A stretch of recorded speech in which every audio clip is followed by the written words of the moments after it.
Welcome to the Cool Instruments for Hep Cats podcast and the world of creating musical sounds, where every note has a story. In this podcast, we delve into the fascinating realm of unusual and intriguing musical instruments. From the depths of history to the cutting edge of innovation, we'll explore the instruments that have, or will, push the boundaries of what we consider music.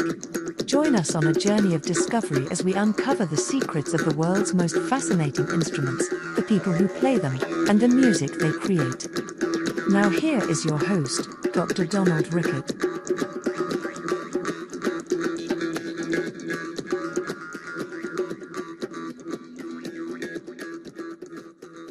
So, and so I experimented with various setups, different belts. I ended up modifying a leather guitar strap, and then I also use a shoulder rest, the viola. Yeah, I think people will be really interested about how you do it, because there is some difference in how people use the strap, for sure. Yeah, so I have this. Cool. And I just lay it across like this. This is in the C bout, and then over here it's on the bottom part. And when I'm playing, it's kind of it sort of lines up with my sternum. Yeah. So it's kind of like a chest rest, maybe a little bit to the right of it, and it gives me a lot of security when I'm shifting. And this strap, it's a pretty thick, heavy strap. So what I like about it is when I strap it in, I can. It got twisted a little bit. When I put it on, just make sure that's lined up right. Yeah. So I put it on, and then I can kind of jiggle it, and it lies pretty low, so it goes. Yeah. You want it to be really low and not up near the neck, and that gives the most stability, so that it ends up kind of coming across near the elbow over here. Mm-hmm. And that I find is comfortable, and this is relatively high. So I'm really when I'm playing, it's nicely centered. And it probably right where the string and the bow, it's kind of really right in the middle of my body. Yeah. So I find this to be the most comfortable thing. I also started using this wolf eliminator. This is a Krentz wolf eliminator. I don't know if you're familiar. It's magnetic, so it has. No, I was going to ask you. You took the words right out of my mouth. What is that? Because you have it on your violas as well, don't you? Yeah. So here it is. It's a wolf eliminator, and it has this piston. And it, I don't know how it works, but it's, it's magnetic. It's a very strong magnet, and you can, actually, if you even drop the piston inside, the magnet will pick it up if it's anywhere close. And so I'll sort of redeploy. I mean, it's an incredibly strong magnet, and it just goes right in here, and I just drop it in, and it's actually, and you can move it around. And I find the best spot for this particular viola, Violoncello da Spalla, is right here. So is there a hole drilled in the instrument? No. Because it actually looks, that's pretty, yeah. So what's the little dot that's there when you move the magnet? Well, it's some of the felt, this felt, yeah. It just got a little bit stuck. Got it. Okay. All right. Yeah, I mean, because I think if it just stays in one place for a long time, so it actually did sort of get kind of stuck. I can, probably polish that out with some hill polish, but it did kind of get a little bit stuck there. But yeah, because I find it really the Krentz wolf eliminator really. There is a wolf tone on this instrument. On the it's on the D sharp, Like this note, particularly noticeable on the D sharp, but with the Wolf Eliminator, it's under control, and it actually sort of warms up the whole instrument as well. So I would definitely recommend. I try to build those wolf tones in. Yeah, that was a bad joke. Well, I mean, every good instrument will have. Yeah, not every instrument has a pronounced wolf tone, but inferior instruments tend not to have them because there's not enough vibration. Right. It's wolf tones. Well, the common wisdom is that you only get wolf tones when your instrument's a little bit too powerful for its own good. Right. And so a wolf tone is it means that the instrument has power. Exactly. An instrument that's not vibrating won't have enough vibrations to actually produce a wolf tone.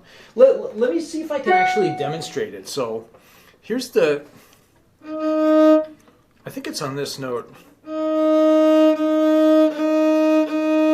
And if I move the right near the block, it's sort of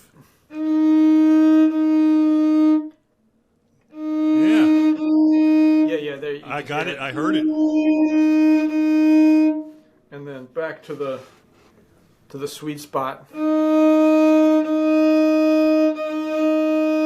Yeah. So there you go. Yeah, that's a good demonstration. And Krentz, these are designed by a cellist, and if he has a YouTube, if you go to, I think it's on YouTube or it's on the Krentz website, he actually shows there's a process for how to find the spot. It actually really goes through, there's a kind of a method that he uses to try different things. So it's actually, it's very, it's very well thought out, and I think it's probably the best one. I mean, I don't use a wolf tone eliminator on my other instrument, my violin and viola. Most violinists and violists won't use them, but cellists are more. I could have sworn I saw a picture of one of your violas once, but it must have been somebody else's. Yeah, I might have tried it once, but it doesn't really need it. Yeah. So. Well, very interesting. So anyway, do you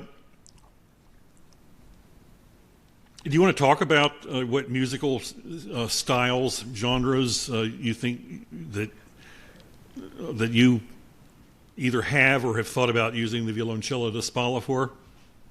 Well, I mean, I've used it for music that's not Baroque music. That's the obvious, but you can use it for any kind of music, and I can. Right.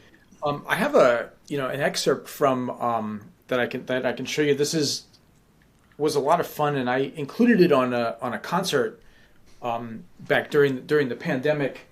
It's from Raccini's duo for cello and bass, and so this is extremely romantic, singing, operatic music, which is definitely not Baroque, but I think it sounds different than a modern cello, but I think it sounds really nice on this instrument, and I can just tune it up.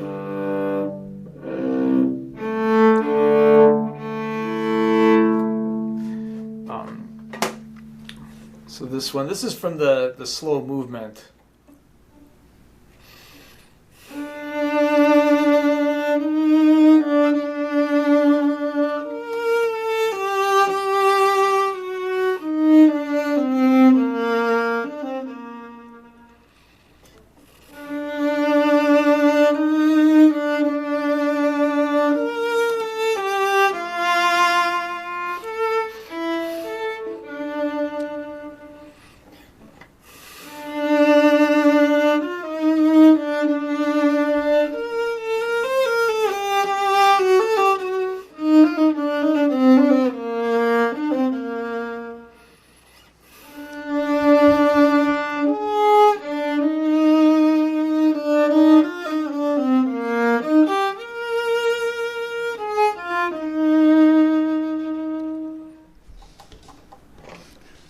Very cool.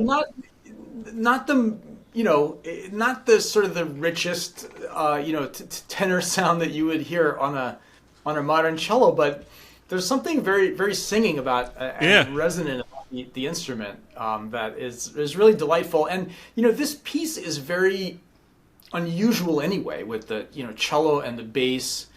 There's a lot of humor, and it's a party piece. It was composed for a party, actually. Yeah, with the great I forget who the cellist was, but it was Dragonetti, I believe was the bassist who played this, and it was written for a party, and it's just supposed to be a fun, entertaining piece, and I really think it's perfect for Violoncello da Spalla and adding some variety to a program. I think it's just a great. I'm happy to have this piece in my repertoire, as well as some Baroque pieces. Even something like I don't know if I could play it that well, but one of the pieces that I teach my intermediate or kind of advancing violin students is the slow movement from the Tchaikovsky Violin Concerto. And I don't think I would play this on a concert, but it's still just kind of fun to try it out,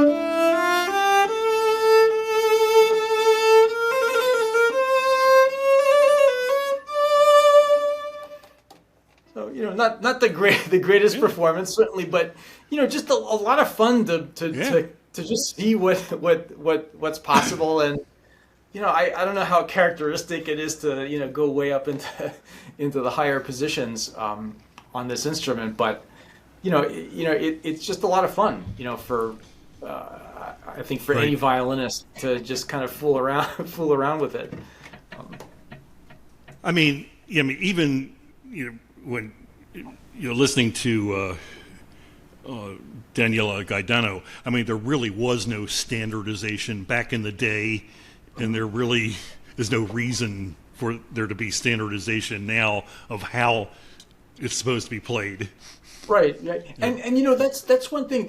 Playing these romantic pieces also brings something to mind, in that I find that the violoncello, this international online Violoncello da Spalla community that we have is so open-minded. Like there's no like correct way to do it, and there are players that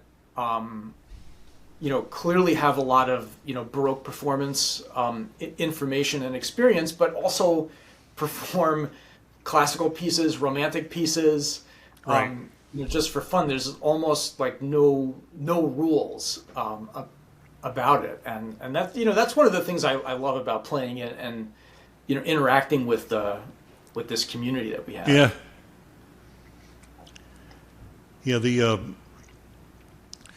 It's interesting. You mentioned the community actually had. Some people have an actual specific question. Is there a tight-knit community of enthusiasts? And I think you pretty much answered that. You think there is, and I think there is also.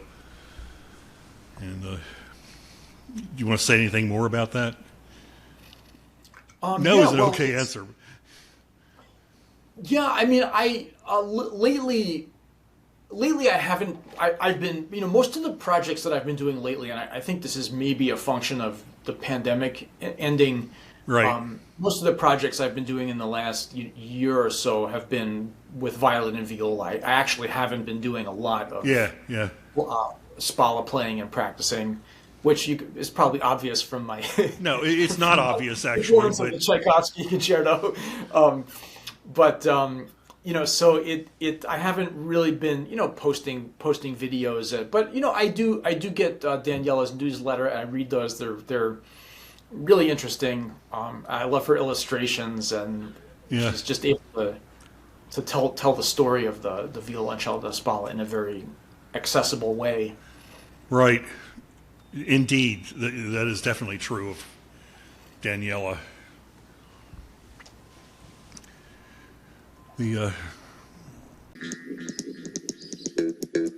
Cool Instruments for Hep Cats is brought to you by donrickert Musical Instruments, designers and makers of bespoke stringed instruments. All music clips were either recorded in the making of the podcast and played by the guest or guests, who have granted permission to use the clips, or otherwise, used with permission or in accordance with fair use regulations. The music for the intro and outro sequences is performed by the group Attire on jaw harp and djembe and is used with written permission.